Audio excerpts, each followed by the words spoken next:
یہ ہے شمس ہدایت محمد الرسول اللہ صلی اللہ علیہ وسلم کا سراجم منیرا، ان کی شخصیت جو ہے انک لعلی خلق عظیم الصادق المصدوق، ان کا کیا مقام اور مرتبہ ہے۔ فرمایا انا اعطیناک الکوثر، اے نبی صلی اللہ علیہ وسلم، یہاں کاف واحد کا صیغہ ہے، خطاب اجماع ہے کہ یہاں خطاب محمد الرسول اللہ سے شخصاً ہے، جیسے سورۃ الضحیٰ شخصی گفتگو ہے اللہ کی اپنے نبی کے، بالکل ذاتی پرسنل سرگوشی کے انداز میں۔ سورۃ الانشراح ذاتی بات ہے کہ جو ہو رہی ہے اللہ کی اور رسول کے مابین۔ اسی طریقے سے یہ سورہ مبارکہ یہ بھی بالکل خالص ذاتی، آگے جو آئے گی سورۃ النصر وہ بھی بالکل ذاتی سطح پر ہے، خاص بات، لیکن یہ کہ اس کا تعلق پھر بھی پورے معاشرے سے تھا، نظام کے بدلنے سے ہو، وہ آگے آئے گی صورت۔ یہاں تو یہ خالص ذاتی معاملہ ہے، انا اعطیناک الکوثر فصل لربک وانحر ان شانئک هو الابتر۔ اب یہاں سب سے پہلے تو لفظ کوثر کو سمجھنا ہے، یہ کثیر سے مبالغے کا صیغہ ہے، کثیر سے فعول کی وزن پر، ویسے مبالغے کے بہت سے اوزان ہیں لیکن یہ کہ ایک وزن جو ہے وہ فعول فعل، تو یہ فعل کے وزن پر یہ مبالغے کا صیغہ ہے، کثرت انتہائی محتاط، اور اس سے مراد ہر خیر، ہر بھلائی، تمام حسنات وہ ہم نے آپ کو نہایت محتاط، نہایت کثرت کے ساتھ عطا کر۔ انا اعطیناک الکوثر، اب اس میں ذرا ذکر کرنا چاہتا ہوں اور خاص طور پہ بعد میں ذرا وضاحت بھی کروں گا کہ مولانا اصلاحی صاحب نے تو اس سورہ مبارکہ کا کوئی خاص حق ادا نہیں کیا ہے، لیکن یہ کہ مولانا مودودی صاحب نے واقعہ یہ کہ حق ادا کیا ہے، جس قدر تفصیل کے ساتھ انہوں نے جو تفاسیر میں اور مختلف اقوال ہیں انہیں جمع کیا ہے باریک بینی کے ساتھ، اس میں بہت محنت یقیناً ان کی لگی ہوگی، جس کے لیے کہ ہمیں ان کا ممنون ہونا چاہیے۔ اور ظاہر بات ہے من لم یشکر الناس لا یشکر اللہ، جو اختلاف ان سے ہے وہ اپنی جگہ پر ہے، لیکن یہ جو ان کی خدمت ہے اس کی قدر کرنا، اور اس کا اگر کوئی فیض کسی کو پہنچے اس پر شکر کرنا، ان کے لیے دعائے خیر کرنا، یہ واجب ہے۔ انہوں نے جو گنتی کی ہے کہ حضور کو کیا کیا خیر اللہ نے عطا فرمائے، اب ایک تو یہ ہے کہ اس کو عام پر جو ہے وہ منحوس کیا جائے، اور ایک ہے خاص روایات کے حوالے سے اس کا کیا مفہوم سامنے آتا ہے، تو وہی لغوی بات، اور پھر یہ کہ جو معصور ہے اور منقول ہے مفہوم کوثر کا، یہ دونوں میں آپ کے سامنے رکھ رہا ہوں۔ سب سے پہلی شے جو اللہ نے محمد الرسول اللہ کو کثرت سے عطا فرمائی وہ اخلاق حسن، اس لیے کہ دوسری ہی وحی میں فرمایا وَإِنَّكَ لَعَلَىٰ خُلُقٍ عَظِيمٍ، جس کا لوہا جو ہے وہ خود کفار قریش نے مانا الصادق الامین۔ ابو جہل بھی یہ نہیں کہہ سکا کہ محمد نے کبھی جھوٹ بولا، صاف مانا اس نے صلی اللہ علیہ وسلم کہ انہوں نے کبھی جھوٹ نہیں۔ پھر یہ کہ سب سے بڑا خیر نبوت اور رسالت، نبوت رسالت رحمت ہے، اور رحمت للعالمین بنا کر محمد الرسول اللہ صلی اللہ علیہ وسلم بھیجے گئے۔ تو یہ خیر کثیر، یہ خیر جو ہے نبوت اور رحمت، یہ اپنے منطقی انتہا کو پہنچی ہے، اپنے تکمیلی مرتبے کو پہنچی ہے محمد الرسول اللہ صلی اللہ علیہ وسلم کی شخصیت مبارکہ میں، اس اعتبار سے یہ دوسرا ہے۔ پھر جو تعلیمات آپ لے کر آئے، سب سے بڑی شے توحید، پھر وہ نظام توحید، وہ نظام توحید جس کا کہ سیاسی سطح پر اس کا نظام خلافت کا ہے، معاشیات میں اس کا نظام امانت اور کفالت کا ہے، یہ سارا نظام جو دیا یہ سب سے بڑا خیر ہے جس کی ضرورت ہے آج نوع انسانی۔ چنانچہ میں نے اسی کتاب میں نبی اکرم صلی اللہ علیہ وسلم کا مقصد بعثت اس میں اس پر بحث کی ہے۔ آج کی انسان کو، آج کی انسانیت کو جو انفرادی اخلاق ہیں،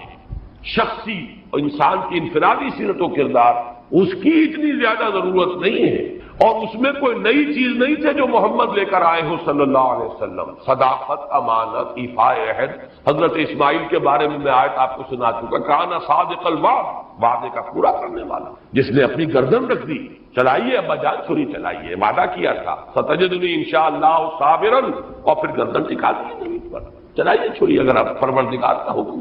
صداقت میں، امانت میں، زہد میں، اللہ تعالیٰ کی طرف رجوع میں، حنانا من لدنا وزکاۃ وکان تقیا، یہ حضرت یحییٰ کی شان۔ البتہ محمد الرسول اللہ صلی اللہ علیہ وسلم نے ایک طرف تو تمام ان اخلاق حسنہ کا گلدستہ اپنی شخصیت میں پیش کیا، ایک تو جامعیت کبریٰ ہے، ورنہ تمام انفرادی اقدار جو ہے وہ تو اس سے پہلے مکمل ہو چکی تھی، البتہ سب کو متوازن شکل میں جمع کر دینا، زہد بھی ہو اور ادائے حقوق بھی ہو، دنیا میں رہیں بھی اور پھر یہ کہ دنیا سے لو نہ لگے، شادیاں بھی کریں لیکن یہ ہے کہ اللہ تعالیٰ کی بندگی کے اندر اس سے کہیں کوئی کمی نہ آئے۔ یہ ہے اصل میں کہ جو حضور کا تھا ذاتی سطح پر جو آپ کی کنٹریبیوشن، لیکن اس سے بھی آگے بڑھ کر آپ نے اجتماعی اخلاق اور اجتماعی نظام دیا ہے۔ آج کے انسان کو سب سے بڑی ضرورت اس کی، جب تک نظام عادلانہ نہیں ہے، نظام صحیح نہیں ہے، نظام منصفانہ نہیں ہے، تو ظاہر بات ہے کہ اس کے نیچے اگر ایک ظالمانہ نظام کے نیچے ایک بڑا نیک شخص زندگی گزار رہا ہے تو اس کی انفرادی نیکی اس ظالمانہ نظام کی تقویت کا سبب بن جاتی ہے۔ جیسا کہ میں نے ابھی ایک نقطہ بیان کیا تھا جنا ہال میں، تو سب لوگوں نے اس کو محسوس کیا، ایک دم چوک سے گئے۔ ظالمانہ نظام ہے، جاگیرداری اور سود خوری اور حرام خوری سے دولت کے انبار جمع کیے ہوئے ہیں۔ اس میں اگر آپ کوئی بڑا اچھا قانون بنا دے، 12ویں ترمیم بھی لے آئے، اگر چوری کا ڈکیتی کا خاتمہ ہو جائے تو فائدہ کس کو پہنچے گا؟ ان دولت مندوں کی دولت محفوظ ہو گئی نا، ان حرام خوروں کا جو کچھ دولت کا انبار ہے وہ محفوظ ہوگا نا۔ تو معلوم ہوا بہترین قانون غلط نظام کے تحت تو در حقیقت اس نظام کو قائم رکھنے اور اس کی تقویت کا ذریعہ بنتا ہے۔ تو معلوم ہوا کہ اصل شے نظام، قانون سب سرو کرتا ہے نظام، قانون کسی نظام کو چلانے کا ذریعہ بنتا ہے۔ تو اگر نظام ہی غلط ہو تو صحیح ترین قانون بھی در حقیقت ایک نظام غلط نظام کو چلانے کا اور تقویت دینے کا ذریعہ بن جائے۔ تو سب سے بڑا خیر جو عطا کیا ہے، جس کے بارے میں اقبال کے وہ 2 اشعار بڑے قیمتی، ہر کجا بینی جہان رنگ و بو، آنکھ از خاکش برویا گارزو، یا ضرور مصطفیٰ اورا بہاس، یا ہنوز اندر تلاش مصطفیٰ۔ وہ خیر جو محمد نے دیا تھا صلی اللہ علیہ وسلم، یا تو اسی سے لوگوں نے کچھ مستعار لیا ہوا ہے، اور یا یہ کہ ابھی اس خیر کے لیے، اس خیر کثیر کی طرف نوع انسانی جو ہے اس کی تلاش میں سرگرداں ہے۔ پھر آپ کو جو خیر کثیر دیا، رفعنا لک ذکرک، آپ کا ذکر بلند کیا، آپ کو اتنی بڑی امت دی گئی، ایسے جانثار صحابہ دیے گئے۔ ذرا تقابل کیجئے، کہاں موسیٰ کے ساتھی تھے کہ جب کہا گیا کہ جنگ کے لیے میدان میں آؤ، فاذهب انت وربك فقاتلا انا هاهنا قاعدون، یہ کہہ کر بیٹھ گئے۔ اور کہاں محمد کے ساتھی ہیں صلی اللہ علیہ وسلم، جہاں آپ کا پسینہ گرا وہاں اپنی خون کی ندیاں بہا، یہ محمد کے ساتھی ہیں۔ ایسے جانثار، ایسے اعوان و انصار، ایسے خلفاء ابو بکر اور عمر اور عثمان اور علی جیسے خلفاء رضی اللہ تعالیٰ عنہم اجمعین۔ پھر امت، کتنی بڑی امت، کتنے اولیاء اللہ، کتنے صلحاء، کتنے اتقیاء، کیسے کیسے علماء، کیسے کیسے مجددین امت۔ تو واقعہ یہ ہے کہ ہم نے آپ کو خیر کثیر عطا فرمایا۔ پھر اگرچہ اولاد نرینہ تو نہیں دی، یہ بھی اللہ کی اپنی ہی کوئی حکمت ہے، اس پر کبھی میں نے گفتگو کی بھی ہے لیکن اس وقت اس کا موقع نہیں ہے۔ لیکن یہ کہ آپ کی صاحب دادی حضرت فاطمہ سے جو اولاد آپ کو، حسنی اور حسینی سید کتنی تعداد میں آج دنیا میں موجود، ان میں کیسی کیسی شخصیتیں، حسنین حضرت حسن حضرت حسین رضی اللہ تعالی عنہما، پھر بڑے بڑے مجاہدین کبار ان میں اٹھے، حضرت حسن زکیہ اور حضرت زید سے لے کر خود سید احمد بریلوی رحمت اللہ علیہ، یہ کون تھے؟ انہیں اسی سال خاندان سادات میں۔ تو معلوم یہ ہوا کہ جہاں تک آپ کی اولاد کا تعلق ہے، روحانی اولاد، اور پھر یہ کہ یہ اولاد جو آپ کی بیٹی سے اگرچہ حضرت فاطمہ سے چلی ہے، لیکن یہ کہ اس میں بھی کوئی کمی کا معاملہ نہیں۔ تو یہ تو 5 چیزیں وہ ہیں کہ جو اگر لفظ کوثر کو اس کے لغوی مفہوم پر رکھا جائے تو یہ 5 مفاہیم ہیں۔ اور اب آئیے اس کا ایک مفہوم وہ ہے کہ جو منقول ہے روایات سے۔ ایک حوض ہے یہ کوثر جو میدان حشر، اور جس کے ساتھ ہی یہ کوثر ہے محمد الرسول اللہ صلی اللہ علیہ وسلم۔ امت وہاں پہنچے گی، العطش العطش جب سب پکار رہے ہوں گے تو صرف امت محمد صلی اللہ علیہ وسلم کو وہاں سے سیرابی عطا ہوگی اور حضور ہوں گے ساقی۔ دوسری روایات میں یہ آتا ہے کہ یہ جنت کی نہر ہے کوثر، اور معلوم یہ ہوتا ہے کہ اسی نہر کا پانی ہے کہ جو میدان حشر کے اندر اس حوض کے اندر جمع ہوگا۔ اس میں مولانا مودودی صاحب نے اپنی اس تفہیم میں بڑی تفصیل سے وہ روایات درج کی ہے، میں صرف چند ان میں سے آپ کو سنا رہا ہوں۔ مسلم شریف کی روایت ہے کوثر کے بارے میں، حضور نے فرمایا ہوا حوض ترد علیہ امتی یوم القیامہ، وہ ایک حوض ہے جس پر میری امت آ کر اترے گی۔ ورد یرد، وارد جو گھاٹ پر اترتا ہے پانی پینے کے لیے، اس کے لیے یہ لفظ آتا ہے، میری امت اس گھاٹ پر آ کر سیراب ہو۔ بخاری کی روایت ہے انا فرطکم علی الحوض، اے مسلمانوں میں تم سے پہلے پہنچا ہوا ہوں گا حوض پر، گویا کہ وہاں میں ساقی کا فریضہ سر انجام دوں، میں میزبان ہوں گا حوض کوثر پر، اور وہاں تمہارا انتظار کروں گا، تمہارا استقبال کروں گا۔ انا فرطکم، یہ وہی لفظ ہے کہ جو کم سن بچے فوت ہو جاتے ہیں تو ان کی دعائے جنازہ میں یہ لفظ پڑھا جاتا ہے، اللہم اجعلہ لنا فرطا واجعلہ لنا اجرا وذخرا، یہ ہم سے آگے جا رہے ہیں، ہم نے جو بھی ان کی خدمت کی ہے پروردگار اس کو آخرت میں ہمارے لیے ذخیرہ بنا دے۔ اسی طریقے سے بخاری کی ایک روایت اور بھی ہے، انا فرطکم علی الحوض وانا شہید علیکم وانی واللہ لانظر الی حوضی الان، میں تم سے پہلے پہنچ جاؤں گا حوض کوثر پر اور وہاں تمہارا استقبال کروں گا اور پھر میں تمہاری گواہی دوں گا، تم پر گواہ ہوں گا اس حوض کوثر پر، اور خدا کی قسم میں اپنی آنکھوں سے اس حوض کو اس وقت بھی دیکھ رہا ہوں۔ یعنی دنیا میں رہتے ہوئے بھی محمد الرسول اللہ صلی اللہ علیہ وسلم کو جنت کا مشاہدہ جیسے ایک موقع پر ہوا کہ ایک نماز کے دوران آپ کا ہاتھ بے ساختہ جو ہے آگے بڑھ گیا، ایک مرتبہ بے ساختہ پیچھے کو ہٹے جیسے کسی شے سے دہشت ہو گئی ہو، خوف ہو۔ جب لوگ صحابہ نے پوچھا حضور کیا یہ اس نماز کا خاصہ ہے، یہ بھی اس کا کوئی جز؟ آپ نے فرمایا نہیں، میرے سامنے جنت لے آئی گئی تھی اور بے اختیار میرا ہاتھ بڑھ گیا کہ میں اس کا کوئی خوشہ توڑ لوں تاکہ تمہیں دوں وہ جنت کا میوہ، اور میرے سامنے دوزخ لے آئی گئی اور اس کا بھبکا جو تھا، اس کی حرارت، اس کی وجہ سے مجھے پیچھے ہٹنا پڑا۔ تو دنیا میں مشاہدہ کرایا جاتا تھا، اس لیے حضور نے فرمایا وَإِنِّي وَاللَّهِ لَأَنظُرُ إِلَىٰ حَوْضِي الْآن، میں اس وقت بھی اپنے اس حوض کو دیکھ رہا ہوں۔ البتہ ایک حدیث اور بھی ہے،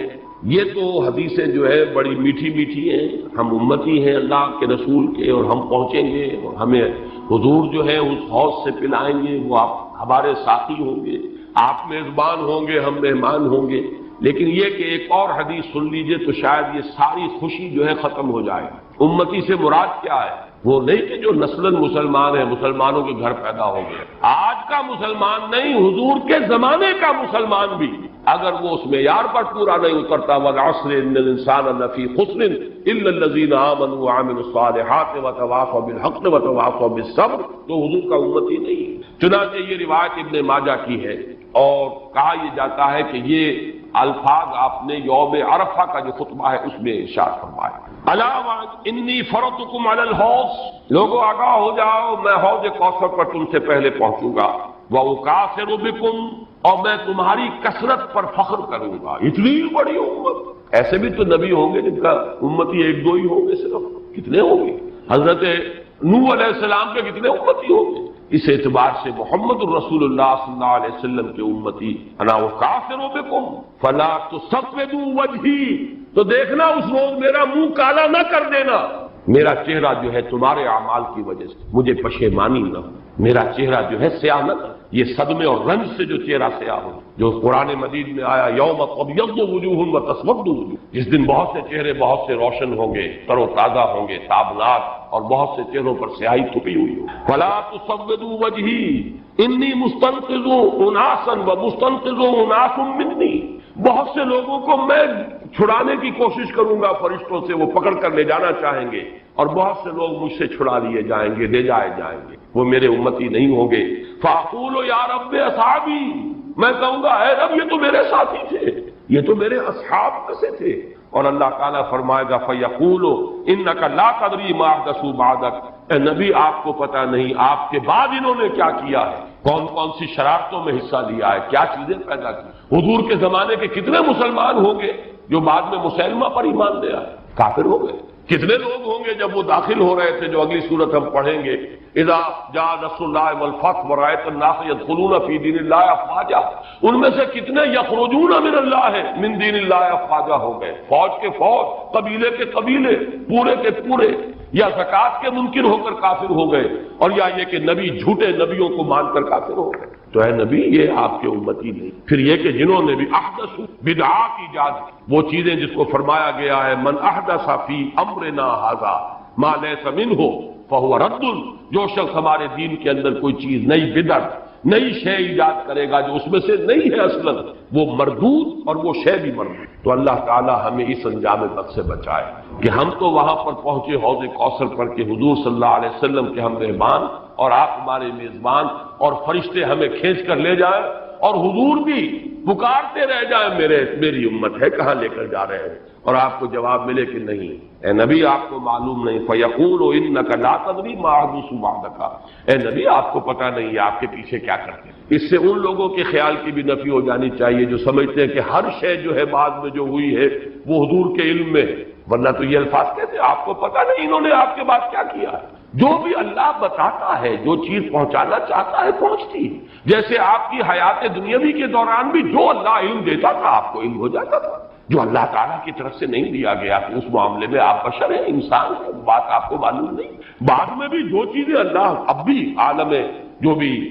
برزخ میں محمد رسول اللہ کا جو بھی مقام ہے، جو کچھ اللہ پیش کرتا ہے پہنچاتا ہے، پہنچتی ہے بات۔ لیکن جو اللہ نہیں پہنچاتا حضور کے پاس اپنا کوئی اختیار نہیں ہے کہ وہ ان تمام چیزوں کو جان لے، ورنہ یہ الفاظ جو ہے کہ آپ کو نہیں معلوم، انک لا تدری ما احدثوا بعدک، اے اپنے زمانے کے لوگوں کا بھی جو بعد میں حشر ہوا وہ اس حدیث کی روح سے ثابت ہو رہا ہے کہ حضور کو بتایا جائے گا کہ آپ کو معلوم نہیں، آپ دھوکہ نہ کھائیں کہ یہ آپ کے زمانے میں ایمان لے آئے تھے لہذا آپ کے صحابی ہیں، بعد میں جو کچھ انہوں نے کیا ہے وہ آپ کو معلوم ہے۔ بہرحال یہ ہے حوض کوثر اور وہ نہر کوثر جو حضور کو عطا فرمائی گئی۔ ان میں بعض روایات میں آتا ہے خاص طور پر کہ اس کی لمبائی اتنی ہوگی جتنی ایلاک جو یہ بندرگاہ ہے جس سے کہ سن 67 کی جنگ شروع ہوئی تھی، بلاکیٹ کر دیا تھا صدر ناصر نے، تو سن 67 کی عرب اسرائیل جنگ شروع ہوئی۔ یہ خلیج ایلا کے بالکل ٹپ کے اوپر جا کر بحر احمر جو ہے ریڈ سی اوپر جا کر تقسیم ہو جاتا ہے دو کھاڑیاں، ایک خلیج سویس ہے مغرب کی طرف جا رہی ہے شمال مغرب کی طرف، ایک ہے یہ خلیج عقبہ اور یہ ہے در حقیقت جو کہ شمال مشرق کی طرف جا رہی ہے۔ اس کے ٹپ پر یہ ایلا اور یہی وہ شہر جگہ ہے جہاں پر کہ وہ یہود کا وہ قبیلہ آباد تھا جنہوں نے کہ شریعت کا مذاق اڑایا تھا اور پھر انہیں بندر بنا دیا۔ یہاں سے لے کر عدن تک یعنی کل بحیرہ احمر جو ہے ریڈ سی اس کی لمبائی اس حوض کی لمبائی، اور فرمایا آپ نے کہ ایلا سے لے کر جحفہ تک یہ جدے اور رابی کے درمیان ایک بندرگاہ ہے، کتنی اس کی چوڑائی ہوگی تقریباً نصف۔ اس سے بعض لوگوں نے خیال کیا ہے کہ شاید یہ بحر احمر جو ہے اسی کو اس حوض کی شکل دے دی جائے، اور اس لیے یہ چیز جڑتی ہے کہ بعض روایات سے معلوم ہوتا ہے میدان حشر در حقیقت یہی میدان عرفات ہر سال اسی کا گویا کہ ریہرسل ہوتا ہے، جیسے کفن کی دو چادریں ہماری ہوں گی ویسے ہی دو چادریں لے کر آدمی میدان عرفات کے اندر حاضر اور اس کو کھینچ دیا جائے گا، وَإِذَا الْأَرْضُ مُدَّتْ، اس کو کھینچا جائے گا، اسی سے جگہ سے وہ کھینچایا جائے گا اور وہ بن جائے گا میدان حشر۔ اور ظاہر بات ہے کہ پھر اسی حشر میں یہ حوض کوثر ہو سکتا ہے کہ بحر قلزم ہی کو اللہ تعالیٰ اس وقت وہ شکل دے دے، اس کا پانی انتہائی شیریں ہوگا، شہد سے زیادہ میٹھا، دودھ سے یا چاندی سے زیادہ سفید، اور اس کا جو پھر حوض کے جو تہ کے اندر کنکر پڑے ہوں گے وہ سچے موتی ہوں گے اور زمرد ہوں گے اور قیمتی پتھر ہوں گے۔ یہ اس حوض کی شان ہے۔ اللہ تعالی ہمیں اس حوض پر پہنچائے اور محمد الرسول اللہ صلی اللہ علیہ وسلم کے دستے مبارک سے ہماری وہ جو اس وقت کی تشنگی ہوگی اسے سیرابی عطا فرمائے۔ انا اعطیناک الکوثر، میں نے لفظ کوثر کے ضمن میں دونوں باتیں عرض کر دی، اس کو لغوی اصل پر رکھیے تو وہ سب کوثر ہے، ساری خیرات و حسنات جو اللہ نے عطا فرمائی، اور ان روایات کی روح سے پھر یہ کوثر۔ مولانا فراہی رحمۃ اللہ علیہ نے یہ کہا ہے کہ یہ اصل میں خود بیت اللہ جو ہے یہی کوثر ہے، اس کے گرد جو ہے پیاسے جمع ہوتے ہیں، حاجی طواف کرتے ہیں۔ بہرحال یہ بھی ایک وجدانی قسم کی تعبیر ہے اور اس کے اندر بھی کوئی غلط بات نہیں ہو سکتی، اس لیے کہ جب میدان حشر عرفات ہی کو کھینچ کر بنایا جائے گا تو یہ جو کالے پتھروں کا گھر جو ہے اس کی بھی اصل شان اس وقت ظاہر ہوگی۔ یہ بھی تو زمین پر بیت المعمور کی اصل میں علامت ہے، جو ساتویں آسمان پر والبیت المعمور، وہ بیت المعمور کی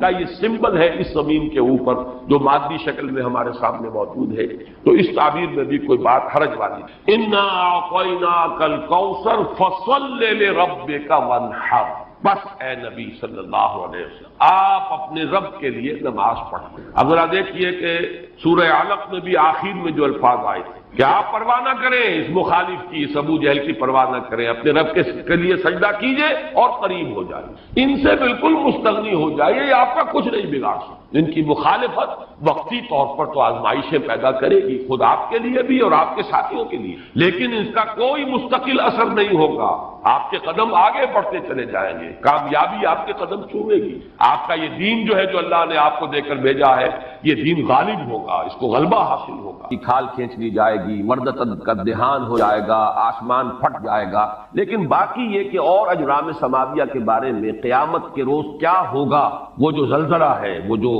ایک ہلچل ہوگی اس کائنات کے اندر، اس کا تذکرہ کم ہے۔ زمین کے اندر جو کچھ ہونے والا ہے اس کا تذکرہ قرآن مجید میں بہت تفصیل کے ساتھ آیا ہے، اور ان میں بھی میرے نزدیک سب سے زیادہ جبال، پہاڑوں کے بارے میں آج میں نے جب دیکھا تو 11 مقامات پر قرآن مجید میں یہ صراحت کی گئی ہے کہ یہ پہاڑ ریزہ ریزہ ہو جائیں گے، ریت بن جائیں گے، پھسلتی ہوئی ریت، یہ ایسے چلیں گے جیسے کہ دھنکی ہوئی روئی ہو یا اون ہو، جیسے کہ بادل چلتے ہیں۔ اب یہ ظاہر بات ہے کہ یہ بادلوں کا تصور آج جتنا ہمیں ہے، وہ جس وقت یہ آیات نازل ہوئی تھی عام آدمی تصور نہیں کر سکتا تھا کہ بادل کی کیفیت کیا ہوتی ہے۔ نیچے سے تو بادل جو ہے سالڈ نظر آتا ہے، لیکن یہ کہ آج ہمیں معلوم ہے جب جہاز جب چیرتا ہے بادلوں کو اوپر چڑھتے ہوئے یا اترتے ہوئے تو اس کی کیفیت محسوس ہوتی ہے کہ یہ دھنکی ہوئی روئی کے مانند ہے یا دھنکی ہوئی اون کے مانند ہے۔ تو پہاڑوں کے بارے میں قیامت میں جو کچھ ان کا معاملہ ہونے والا ہے یہ بہت تفصیل سے آیا ہے، میں ذرا تیزی کے ساتھ آپ کو وہ مقامات جو ہے وہ گنوا دیتا ہوں۔ سورۃ المرسلات جو ابھی زیادہ دیر نہیں ہوئی کہ ہم نے پڑھی تھی، اس میں فرمایا وَإِذَا الْجِبَالُ نُسِفَتْ، جبکہ یہ پہاڑ جو ہے یہ ریزہ ریزہ کر دیے جائیں گے۔ سورۃ النبا میں آ چکا ہے وَسُيِّرَتِ الْجِبَالُ فَكَانَتْ سَرَابًا، یہ پہاڑ چلائے جائیں گے اور یہ ریت بن جائیں گے، اور ریت چمکتی ہوئی ریت، جیسے کہ کہیں صحرا کے اندر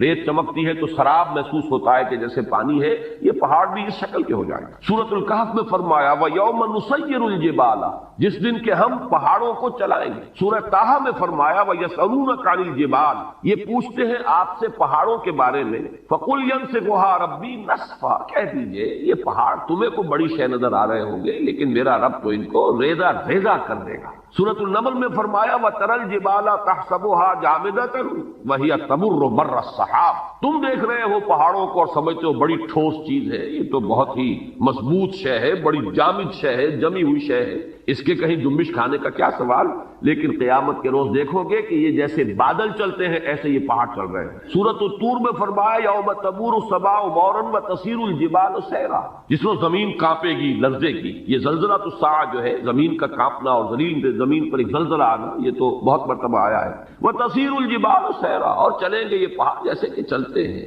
ایسے ہی نہیں، یعنی یہ کہ یہ کوئی محاورہ یا استعارہ نہیں ہے، بالفعل جیسے کہ چلا جاتا ہے، یہ مفعول مطلق ہے۔ اسی طرح سورۃ الواقعہ میں فرمایا اذا رجت الارض رجا وبست الجبال بسا، سورہ حاقہ میں فرمایا وحملت الارض والجبال فدکتا دکتا واحدہ، یہ زمین پہاڑوں سمیت اٹھائی جائے گی اور پھر پٹک دی جائے گی جیسے کہ پٹکا جاتا ہے ایک ہی بار، اور گویا کہ اس طرح اس سے وہ چپٹی ہو جائے گی۔ اس کی لمبائی کی جو گولائی کہہ لیجئے اس وقت ہمارے علم میں ہے، کوئی اس کے اندر جیسے سورہ طٰہٰ میں آیا ہے لا تری فیہا عوجا ولا امتا، نہ کوئی اونچان اور نیچان نظر آئے گی اور نہ کوئی موڑ، کہیں بھی کوئی کجی نہیں ہوگی۔ سورۃ المزمل میں آیا ہے یوم ترجف الارض والجبال وکانت الجبال کثیبا مہیلا، یہ پہاڑ ایسے ہو جائیں گے جیسے پھسلتی ہوئی ریت۔ سورۃ المعارج میں آیا ہے یوم یکون السماء کالمہل وتکون الجبال کالعہن، یہ پہاڑ ایسے ہو جائیں گے جیسے کہ دھنکی ہوئی اون، اور یہی پھر سورۃ القاریہ میں آگے چل کر آ جائے گا وتکون الجبال کالعہن المنفوش، اون ایسی جو دھنک دی گئی ہو اور وہ بالکل جیسے دھنکی ہوئی روئی ہوتی ہے ایسے۔ یہ میرا خیال ہے کہ اس اعتبار سے کہ زمین پر جو چیزیں ہمارے مشاہدے میں آتی ہیں ان میں سب سے زیادہ ٹھوس اور سب سے زیادہ مرعوب کن شے جو ہے وہ یہ پہاڑ ہے، بڑے جمے ہوئے ڈٹے ہوئے، لیکن یہ کہ وہ قیامت کا زلزلہ اس کے احوال ایسے ہوں گے کہ یہ پہاڑ جو ہے ریزہ ریزہ ہو کر اور یہ چلیں گے جیسے کہ بادل چلتے ہیں یا جیسے کہ دھنکی ہوئی روئی، اور وہ اس کی کیفیت اختیار کر لیں۔ آگے چل کر سورۃ الفجر میں اس کا نقشہ جو کھینچا گیا ہے وہ اور بہت واضح ہے، اس کو چپٹا کر دیا جائے گا، بلکہ سورۃ الانشقاق میں بھی آیا ہے وَإِذَا الْأَرْضُ مُدَّتْ وَأَلْقَتْ مَا فِيهَا وَتَخَلَّتْ، گویا کہ جیسے کسی چیز کو کھینچ دیا جائے، اگر کوئی گیند ہو اور اس گیند کو آپ کھینچیں گے تو وہ چپٹی ہو جائے گی، اس کی گولائی ختم ہو جائے گی اور وہ لمبان کے اندر بڑھتی چلی جائے گی۔ وَإِذَا الْأَرْضُ مُدَّتْ وَأَلْقَتْ مَا فِيهَا وَتَخَلَّتْ۔ اب ظاہر بات ہے جب کسی ایسی شے کو کھینچا جائے گا تو اس کے بطن میں جو کچھ ہے اس کی اس موٹائی کے اندر وہ باہر نکل آئے گا۔ وَإِذَا الْأَرْضُ مُدَّتْ وَأَلْقَتْ مَا فِيهَا وَتَخَلَّتْ، جب زمین کو کھینچا جائے گا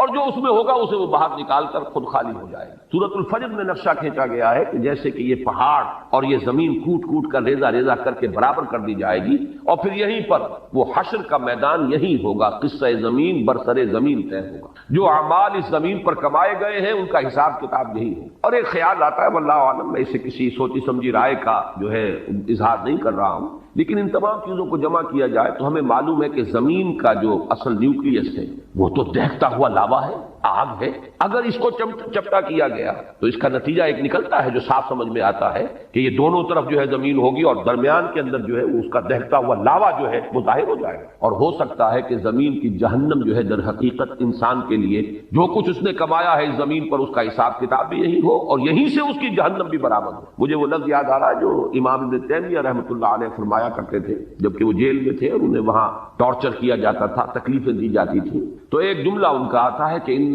جنتی معی، میری جنت میرے ساتھ، میرے دل میں جو اطمینان ہے اس کو تم ڈسٹرب نہیں کر سکتے، مجھے مار لو ستا لو جو کچھ کر سکتے ہو، جسم کے ساتھ کر سکتے ہو جو کچھ کر سکتے ہو، میرے دل اور میری روح جو ہے وہ تمہاری دسترس سے باہر ہے، اس کے ساتھ تم کچھ نہیں کرتے۔ میری جنت تو میرا وہ سکون ہے جو میرے اندر ہے، سکون قلب۔ یا ایتھا النفس المطمئنہ، اے نفس مطمئنہ، اے وہ جان جو پورے اطمینان اور سکون کے ساتھ دنیا میں اپنے پروردگار کے ساتھ لو لگا کر زندگی گزار کر آئی ہے اور اس نے بدلتے ہوئے حالات سے زیادہ تاثر قبول نہیں کیا، کچھ آگے صبر کیا ہے، کچھ تکلیف آ گئی صبر کیا ہے، بڑے اطمینان کے ساتھ صبر و ثبات کا مظاہرہ کیا ہے، کچھ اللہ کی طرف سے آسانی اور کشادگی آ گئی، اللہ کا شکر ادا کیا، دونوں حالتوں میں یکساں۔ یہ کیفیت جو ہے یا ایتھا النفس المطمئنہ، تو اس نفس مطمئنہ کی جنت تو اس کے اندر موجود ہے، وہ اطمینان، وہ قلب، وہ سرور، وہ کیفیت جو حاصل ہوتی ہے اللہ کے ساتھ انس اور محبت، یہ ہے اصل جنت کے جو انسان کے اندر ہے۔ ان جنتی معی، میری جنت میرے ساتھ موجود ہے۔ اسی طریقے سے خیال ہوتا ہے کہ وَإِذَا الْأَرْضُ مُدَّتْ وَأَلْقَتْ مَا فِيهَا وَتَخَلَّتْ اور وَدُكَّتِ الْأَرْضُ دَكًّا دَكًّا وَجَاءَ رَبُّكَ وَالْمَلَكُ صَفًّا صَفًّا وَجِيءَ يَوْمَئِذٍ بِجَهَنَّمَ۔ اب وہ جہنم بھی جو ہے اسی زمین کے شک ہونے سے اس کے اندر جو بھی کچھ ہے جو آگ ہے اور جو لاوا ہے وہی ہوگا کہ جو جہنم کی شکل اختیار کر لے، واللہ عالم۔ یہ صرف یہ کہ انتقال ذہنی جسے کہتے ہیں، اس کو کوئی تیقن کے ساتھ نہیں کہا جا سکتا ان باتوں کو، لیکن ان تمام چیزوں کو جب انسان سامنے پاتا ہے اس پر غور کرتا ہے تو معلوم ہوتا ہے کہ ان کے مابین ایک ربط و تعلق جو ہے منطقی اعتبار سے قائم ہوتا ہے۔ تو فرمایا وَإِذَا الْجِبَالُ سُيِّرَتْ، جبکہ یہ پہاڑ چلائے جائیں، وَإِذَا الْعِشَارُ عُطِّلَتْ، عشار جمع ہے عشرا کی، عشرا جو ہے اس اونٹنی کو کہتے ہیں جو گابھن ہو، حاملہ ہو اور 10 مہینے اس کے حمل پر بیت چکے ہو، گویا کہ وضع حمل قریب۔ اب یہ چونکہ یہ صورتیں ابتدائی صورتیں ہیں اور ان کے پس منظر میں عرب کا خاص ماحول اور عرب کے احساسات، اہل عرب کے جو احساسات تھے، بادیہ نشینوں کی جو ان کی ویلیوز تھیں، جو ان کے اقدار تھے، جو ان کے سوچنے کے انداز تھے، وہ ان کے پس منظر میں ہے، اس لیے کہ وہی تو مخاطب اولین تھے ان آیات کے۔ عربوں کے ہاں سب سے بڑی دولت، جیسے کہ وہ آج بھی آپ کو معلوم ہے کہ ہمارے ہاں بلوچستان وغیرہ کے علاقے میں تو دولت کس شے کا نام ہے، مال کسے کہتے ہیں، بھیڑ بکریوں کا غلہ ہی مال، تو ان کے ہاں بھی یہی چیزیں تھیں اصل دولت، اور اونٹ ان میں بڑی قیمتی شے ہے۔ ایسی اونٹنی کے جو گابن ہے جو اب بچہ دینے والی ہے وہ تو پھر اس کے بعد دودھ بھی ملے گا، اور یہ کہ ایک اللہ تعالیٰ کی طرف سے احسان ہونے والا ہے، تو وہ انتہائی محبوب شے تھی، اس کی پوری وہ ٹہل اور سیوا کرتے تھے، حفاظت کرتے تھے، ایسے نہیں کہ ادھر ادھر کھلا چھوڑ دیں، اس کی پوری طریقے سے خدمت ہوتی تھی۔ تو وہ ہے عشرا، 10 مہینے جس کے ہو گئے، اور اشار اس کی جمع ہے۔ فرمایا وَإِذَا الْعِشَارُ عُطِّلَتْ، جبکہ وہ 10 ماہ کی حاملہ اور گابن اونٹنیاں جو ہے وہ ایسے ہی پھر رہی ہوں گی کہ ان کی طرف کسی کو کوئی توجہ نہیں ہو، جیسے کہ ان کی طرف کوئی التفات ہی نہیں، کسی کو ہوش ہی نہیں۔ یہ بالکل وہی نقشہ جو سورہ حج کے شروع میں کھینچا گیا، یوم تذہل کل مرضعۃ عما ارضعت وتضع کل ذات حمل حملها، جس دن دودھ پلانے والی مائیں بھول جائیں گی اپنے دودھ پیتے بچوں کو، یعنی انسان کے اندر جو عواطف ہیں، جو میلانات ہیں، جو احساسات و جذبات ہیں، ان میں ماں کی محبت اور اس کے اندر جو شدت ہوتی ہے جو اللہ نے رکھی ہے، اس کے بغیر کیسے پرورش ہو سکتی ہے بچوں کی۔ پھر یہ کہ خاص طور پر دودھ پیتا بچہ، اس کے لیے جو رحمت اور مودت اور شفقت اور عنایت اور التفات کی کیفیت ہے، لیکن یہ تذہل کل مرضعۃ عما ارضعت، جس کو دودھ پلاتی ہوگی بھول جائے گی اور یہ نقشہ ہمارے ہاں آ چکا ہے، اوجڑی کیمپ کا جو حادثہ ہوا تھا تو پنڈی کی جو خبریں آئی تھی راول پنڈی شہر کی، ان میں وہ چیزیں آئی تھی، آپ کو یاد ہوگا کہ مائیں چھوڑ گئی بچوں کو، بھول گئی اپنے بچوں کو، جب آتی ہے وہ دہشت کی کیفیت اور اپنی جان پر بنی ہوتی ہے تو پھر بھول جاتے ہیں، اور یہ گویا کہ کسی کے یعنی جذبات کے اندر وہ یعنی محو ہو جانے کا اور اپنی کیفیت ہی کے اندر پوری طریقے سے کھو جانے کی آخری کیفیت ہے کہ ماں اپنے دودھ پیتے بچے کو بھول جائے، یہی کیفیت وہاں ہے وَإِذَا الْعِشَارُ عُطِّلَتْ، جبکہ یہ 10 باغ کی گابن اونٹنیاں بھی کھلی پھری ہوں گی، پھر رہی ہوں گی، کوئی ان کا والی وارث نہ ہوگا، وَإِذَا الْوُحُوشُ حُشِرَتْ، اور جبکہ درندے وحوش یہ جمع کر دیے جائیں گے۔ یہ بھی ایک عام مشاہدہ ہے کہ جب کوئی ایسی آفت عرضی آتی ہے کہ سب کو جان کے لالے پڑے ہوں تو یہ درندے جو ایک دوسرے کے دشمن ہیں وہ حیوانات، کہ ایک بکری اور شیر ہو سکتا ہے کہ وہ ساتھ ساتھ کھڑے ہوں اور بیٹھے ہوں اور وہ شیر بکری کو کچھ نہ کہہ رہا ہو۔ سیلاب کے زمانے میں عام مشاہدہ آتا ہے کہ سانپ نہایت زہریلے اور انسان ایک ہی تختے کے اوپر چلے آ رہے ہیں تیرتے ہوئے، اور سانپ جو ہے انسان کو نہیں کاٹ رہا اور نہ انسان سانپ کو کچھ کہہ رہا، اس لیے کہ پڑی ہوئی ہے اپنی جان پر بنی ہوئی ہے۔ تو وَإِذَا الْوُحُوشُ حُشِرَتْ، جبکہ یہ درندے جمع ہو جائیں گے، گویا کہ دہشت کا عالم ایسا ہوگا، صرف انسان ہی نہیں حیوانات بھی اس کی شدت کو پوری طرح محسوس کر رہے ہوں گے، درندے بھی اس کی وجہ سے اس کیفیت میں ہوں گے کہ انہیں بس اپنی ہی فکر لگی ہوگی اور کسی جانب کوئی ہوش اور التفات نہیں ہوگا۔ وَإِذَا الْبِحَارُ سُجِّرَتْ، جیسا کہ میں نے عرض کیا تھا یہ آیت جو ہے اگلی صورت میں آئی ہے وَإِذَا الْبِحَارُ فُجِّرَتْ، سجرت اور فجرت ایک ہی معنی ہے۔ تنور کو جبکہ بھڑکایا جاتا ہے تو آگ اس میں سے نکلتی ہے، تنور کے اوپر سے آ جاتی ہے، یہ ہے تفجیر کے اصل معنی۔ جبکہ یہ سمندر جو ہے ابلے، اس میں بھی وہ بات جو میں نے ابھی عرض کی ہے بات سمجھ میں آتی ہے کہ وہ لاوا جو زمین کے اندر ہے اگر وہ اوپر آیا سطح کے قریب تو یہ تو گویا کہ ایسے ہی ہے کہ جیسے کسی بہت بڑی بھٹی کے اوپر جو ہے وہ ایک دیگ کے اندر پانی جو ہے بھرا ہوا ہو تو وہ تو ابلے گا، بری طرح ابلے گا۔ تو یہ سمندر جو ہے یہ ان کے نیچے اگر وہ زمین کا وہ جو کور ہے زمین کا، اس میں اندر جو آگ ہے، جو لاوا ہے، جو حرارت ہے، وہ اگر اس زمین کے چپٹا ہونے کی وجہ سے اور اس کے کھینچے جانے کی وجہ سے وہ اوپر آئے گا تو گویا کہ سمندر جو ہے یہ تو ان کڑھاؤں کے مانند ہو جائیں گے جن میں پانی بھرا ہوا، ان کے نیچے آگ دہکا دی گئی۔ تو وہی کیفیت جو ہے وَإِذَا الْبِحَارُ سُجِّرَتْ وَإِذَا النُّفُوسُ زُوِّجَتْ، اور جب کہ جانوں کا جوڑ ملایا جائے گا یا جانیں گروہوں کی صورت میں تقسیم کی جائیں گی۔ اس زوجت کے دو معنی کیے گئے ہیں، ایک تو یہ کہ جان، ظاہر بات ہے کہ وہ جان تو نکل چکی ہوگی، انسان جب دفن ہوں گے تو ان کا جو بھی مادہ تخلیق ہے وہ تو زمین میں ہے، ہمارے تمام اجزاء تحلیل ہو کر زمین ہی میں ہوں گے، لیکن جان تو نہیں ہوگی، جان تو ہماری وہاں سے نکال دی گئی تھی۔ اب یہ ہے کہ ان جانوں کو جوڑ دیا جائے گا ان جسموں کے ساتھ کہ جن کو اللہ تعالیٰ اثر نو تخلیق فرمائے۔ ایک مفہوم تو یہ لیا گیا ہے جبکہ جان اور جسم کا جوڑا ملا دیا جائے گا، جوڑ ملا دیا جائے گا، وَإِذَا النُّفُوسُ زُوِّجَتْ۔ دوسرے معنی یہ لیے گئے ہیں جیسے کہ وَكُنْتُمْ أَزْوَاجًا ثَلَاثًا، سورۃ الواقعہ میں آیا ہے، گروہوں میں تقسیم ہو جائے، بڑی بڑی تقسیم تو 3 گروہ ہیں، ایک وہ ہے فَالسَّابِقُونَ السَّابِقُونَ أُولَٰئِكَ الْمُقَرَّبُونَ، وہ تو اللہ کے مقرب بندے ہیں، بہت آگے نکل جانے والے سابقون۔ ایک وہ ہے جو اصحاب الیمین ہے کامیاب ہو گئے ہیں داہنے والے لیکن بہرحال اس درجے کو نہیں ہے، اور تیسرے اصحاب الشمال ہے جہنمی ہیں جن کو سزا دی جائے گی۔ پھر یہ کہ ہر ایک کے اندر گروہ بندی ہوگی، جیسے کہ فرمایا ایک حدیث میں کہ جنت کے دروازے ہیں متعدد، کسی دروازے سے بلایا جائے گا ان کو جن کو خاص طور پر نماز کے ساتھ دلی محبت، کسی دوسرے دروازے سے بلایا جائے گا باب الریان جن کو روزہ رکھنے کا خصوصی جو ہے ایک شغف تھا اور شوق تھا، تو تر و تازگی کا دروازہ ہے جنت کا، اس سے انہیں بلایا جائے گا، اور کسی کو صدقہ اور خیرات سے زیادہ مناسبت تھی تو اس کا کوئی دروازہ اور ہوگا، وہاں سے بلایا جائے گا، آؤ اللہ کی راہ میں خرچ کرنے والے آؤ اس دروازے سے جنت میں داخل ہو جاؤ۔ تو یہ بھی تو مختلف گروہ ہو گئے، اور یہاں یہ نوٹ کر لیجیے اس سے مراد فرض عبادات نہیں ہے، وہ تو سب کو کرنی ہے، فرض نمازیں سب کو پڑھنی، لیکن جن کو نفلی نمازوں کا، تہجد کا، اشراق کا، شاہ اور جو بھی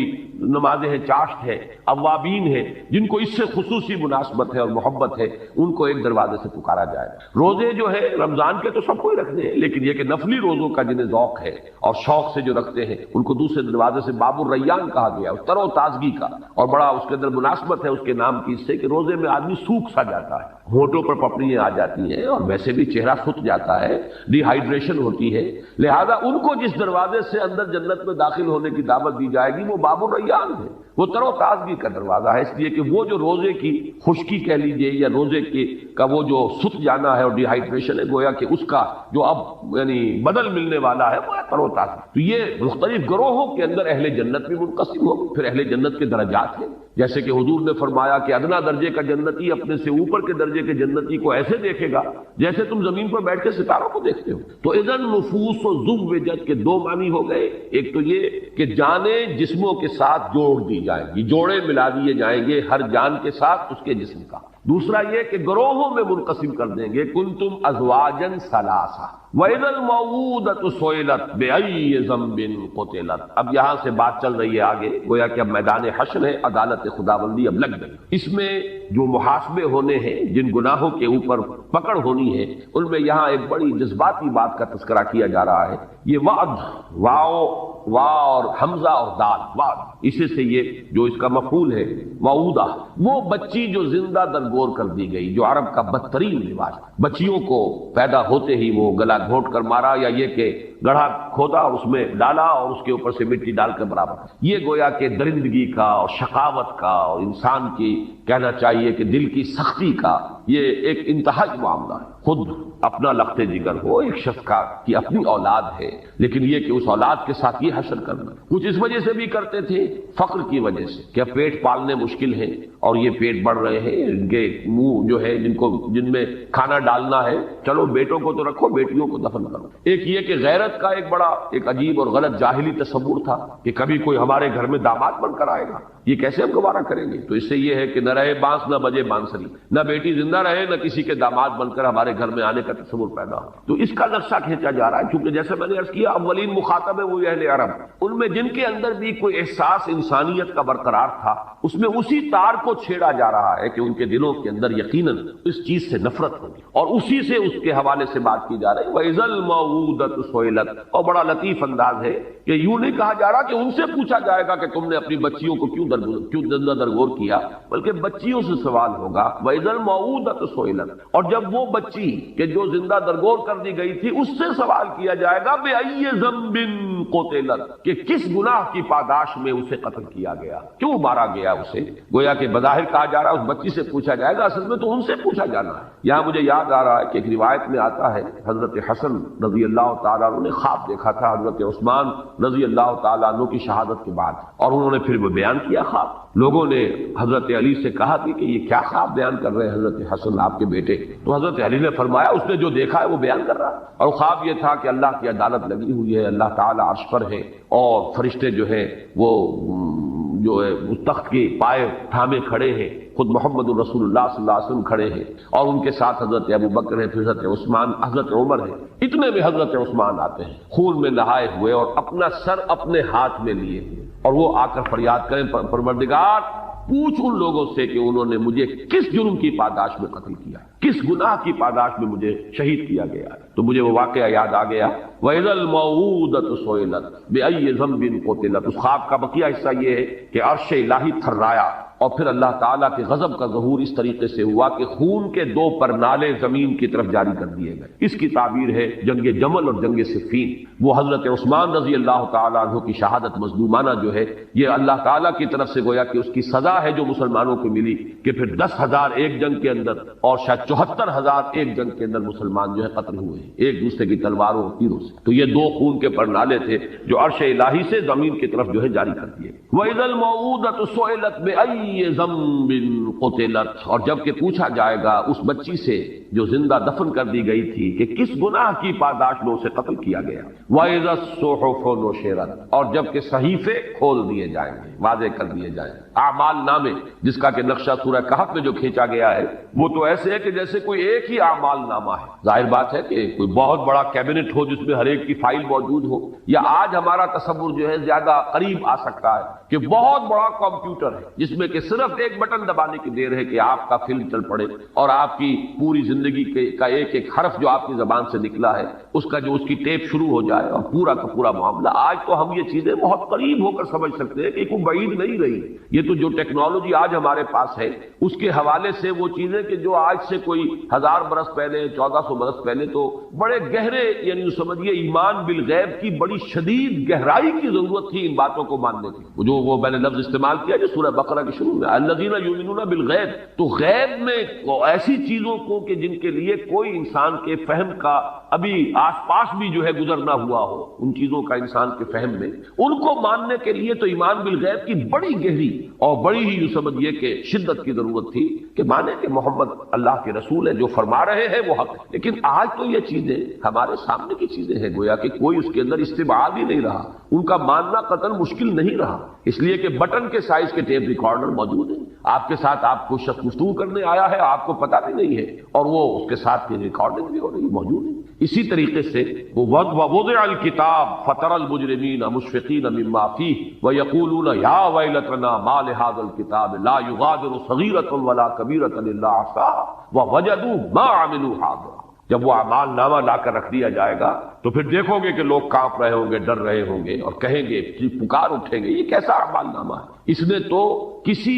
چھوٹی سی چھوٹی مائنیوٹ ڈیٹیل کو بھی اومٹ نہیں کیا، بڑی چیزیں بھی چھوٹی بھی سب موجود ہیں، جو کیا ہوگا اپنے سامنے موجود پائیں۔ ولا یظلم ربک احدا، اور تیرا رب کسی پر ظلم نہیں کرے گا، ان کے اپنے کرتوت ہوں گے۔ آگے ہم چل رہے ہیں، وہ صورت بھی آ جائے گی کہ جس شخص نے ذرہ برابر ذرے کے ہم وزن نیکی کمائی ہوگی وہ بھی سامنے پائے گا، اور ذرے کے ہم وزن جو ہے بدی کمائی ہوگی وہ بھی سامنے پائے گا۔ تو یہ جو اعمال نامہ ہے، فرمایا وَإِذَا الصُّحُفُ نُشِرَتْ، کھل جائے، حقیقت واضح ہو جائے۔ وَإِذَا السَّمَاءُ كُشِطَتْ، آسمان کی کھال کھینچ لی جائے گی، کاف اور شین اور طا، یہ مادہ آتا ہے کسی چیز کے اوپر سے اس کی چمڑے کو کھینچ لینا، چھلکے کو اتار لینا، تو یہ آسمان کے بارے میں یہ تصور، جیسا کہ میں نے عرض کیا کئی مرتبہ آیا ہے قرآن مجید میں، کہ جیسے کہ کوئی ایسی تبدیلی آئے گی کہ اس کے اندر سے سرخی پیدا ہو جائے گی، جیسے جانور کا جب کھال کھینچ لی جاتی ہے تو گوشت سرخ نظر آتا ہے، تو وردتن کا دہان کا لفظ آیا ہے سورہ رحمان میں، ایسے ہو جائے گا گلابی، جیسے کہ وہ تلچھٹ ہوتی ہے تانبے کی، تو یہ الفاظ آئے ہیں آسمان کے بارے میں۔ وَإِذَا السَّمَاءُ كُشِطَتْ وَإِذَا الْجَحِيمُ سُعِّرَتْ، اور جب جہنم کو خوب دہکایا جائے گا، جیسے بھٹی جو ہے وہ دہکائی جاتی ہے، دھوکی جاتی ہے، اس کی شدت جو ہے بڑھ جاتی ہے، ویسے تو جہنم میں پہلے ہی ہوگی، لیکن یہ کہ اس میں اور اس کے اندر ایک جوش و خروش کی کیفیت پیدا کی جائے۔ وَإِذَا الْجَنَّةُ أُزْلِفَتْ، ازلاف کے معنی کسی شے کو قریب لے آنا، أُزْلِفَتِ الْجَنَّةُ غیر بعید، وہ قریب لے آئی جائے گی اور کہیں دور نہیں ہوگی، تو یہ اگرچہ قریب ہوگی لیکن اور قریب آ جائے گی، آنکھوں کے سامنے آ جائے گی۔ اہل جنت جو ہے ان کے لیے گویا کہ تر و تازگی کا ایک پیغام۔ یہ سب ہے اس کا جو آخری بات جو میں عرض کر چکا ہوں، اس سب تمام فنومنا احوال قیامت، علمت نفس ما احضرت، جان لے گی ہر جان کہ کیا اس نے حاضر کیا، کیا لے کر آیا، کیا کمائی تھی، کیا اس کے اعمال تھے، کیا افعال تھے، زبان سے کیا کام لیا تھا، کیا اس سے کسی بھلائی کے پرچار کا کام لیا تھا یا اس سے برائیوں کے فروغ کا جو ہے اس کو ذریعہ بنا دیا، ہر شے علمت نفس ما احضرت۔ یہاں آ کر فل سٹاپ لگ گیا ہے اس سورہ مبارکہ، لیکن در حقیقت یوں سمجھیے کہ اگلی سورت جو ہے اس میں یہ مضمون جو ہے گویا کہ اب پوری وسعت کے ساتھ سامنے، وہاں یہ ہے کہ اذا سے جو آیات شروع ہوئی ہیں وہ چار، اذا السماء انفطرت واذا الکواکب انتصرت واذا البحار فجرت واذا القبور بعثرت علمت نفس ما قدمت واخرت، پھر یہ کہ نقشہ جو کھینچا گیا، تو گویا کہ یہ حصہ جو ہے اس سورہ مبارکہ کا نصف اول، اس کا مثنیٰ جو ہے وہ تو ہے سورۃ الانفطار۔ البتہ اب جو حصہ آ رہا ہے سورۃ الانفطار میں اس مضمون کا کوئی سراغ نہیں ملے گا آپ کو، معنوی طور پر تو نسبت ہو جائے گی کہ آخرت میں ناکامی کا سبب نمبر ایک وہ ہے نبوت و رسالت کا انکار، اس کا تذکرہ ہو رہا ہے، اب وحی کو کہانت قرار دینے والوں سے اب گفتگو ہوگی۔ دوسرا سبب کیا ہے؟ آخرت کا انکار، بھائی مانا کہ اللہ بڑا، یعنی جزا و سزا کا انکار، آخرت کا تو انکار نہیں لیکن جزا و سزا کا انکار، اللہ تو بڑا کریم ہے، بڑا ہی نکتہ نواز ہے، بہت ہی شان غفاری جو ہے اس کے حوالے سے آدمی کا دھوکہ کھانا، اس معنی میں تو ربط ہے، لیکن یہ کہ یہ مضمون اپنی جگہ پر نہایت اہم مضامین میں سے قرآن مجید کے جو اب یہاں سے شروع ہو رہا ہے، فلا اقسم بالخنس الجوار الکنس واللیل اذا عسعس والصبح اذا تنفس انه لقول رسول کریم، اس مضمون کے بارے میں میں ذرا چاہوں گا کہ آپ چند باتیں تمہیداً سمجھ لیں، اس لیے کہ جیسا کہ میں نے کل جمعے میں بھی اعلان کرتے ہوئے عرض کیا تھا کہ ایک بہت بڑی گمراہی جو مسلمانوں میں اس دور میں بھی پیدا ہوئی ہے جب فلسفے کا ہمارے ہاں زیادہ رواج ہوا ہے. فلسفہ یونان کی منطق، ارسطو کی منطق اور فلسفہ، اس کی روشنی میں یا اس کی ترازو میں جب کچھ مسلمان فلسفیوں نے، ابن سینا اور فارابی اور کندی، ان لوگوں نے جب کہ دینی تصورات کو ان پیمانوں میں ڈھالنے کی کوشش کی ہے، تو جہاں اور بہت سے مسائل پیدا ہو گئے، جبر و قدر کا مسئلہ پیدا ہوا اور بہت سے مسائل پیدا ہوئے، انہی میں سے ایک مسئلہ تھا وحی کی حقیقت، جس میں بہت بڑی ٹھوکر کھائی ہے ان فلسفیوں نے بھی. اور پھر اس دور میں بھی جو ہمارا اعتزال جدیدہ کا فتنہ ایک پیدا ہوا ہے، جس میں کہ سر سید احمد خان مرحوم، اللہ تعالیٰ انہیں معاف کرے، ان کی نیک نیتی پر مجھے شبہ نہیں ہے، اور مسلمان قوم کے ساتھ ان کا خلوص و اخلاص یہ بھی اپنی جگہ پر بالکل اب کوشچن ہے، اب ڈاؤٹ ہے. لیکن یہ کہ دینی معاملات میں جو انہوں نے دخل اندازی کی ہے اور خود ایک بڑے متکلم بن کر آئے ہیں اور تعبیرات جو ہے جدید پیش کرنے کی کوشش کی ہے، جدید ذہن کو مطمئن کرنے کے لیے، وہ اقلیت قدیمہ تھی، یہ اقلیت جدیدہ تھی، اور ان دونوں کے نتیجے میں گمراہی پیدا ہوئی، اور وہ گمراہی وہی کے بارے میں وہی گمراہی تھی کہ جس کا یوں سمجھیے کہ ایک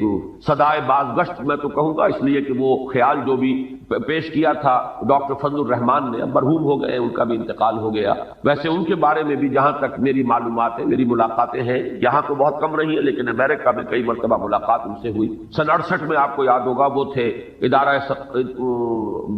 جو ریسرچ، اسلامک ریسرچ کاؤنسل ہے، ادارہ تحقیقات اسلامی، پہلے کراچی میں ہوتا تھا، اب پھر اس کے بعد اسلام آباد منتقل ہوا، اس کے ڈائریکٹر تھے. اور انہوں نے کتاب لکھی تھی اسلام انگریزی، اس میں وحی کی حقیقت کے بارے میں انہوں نے وہی خیالات پیش کیے جو سر سید کے تھے، مرحوم کے.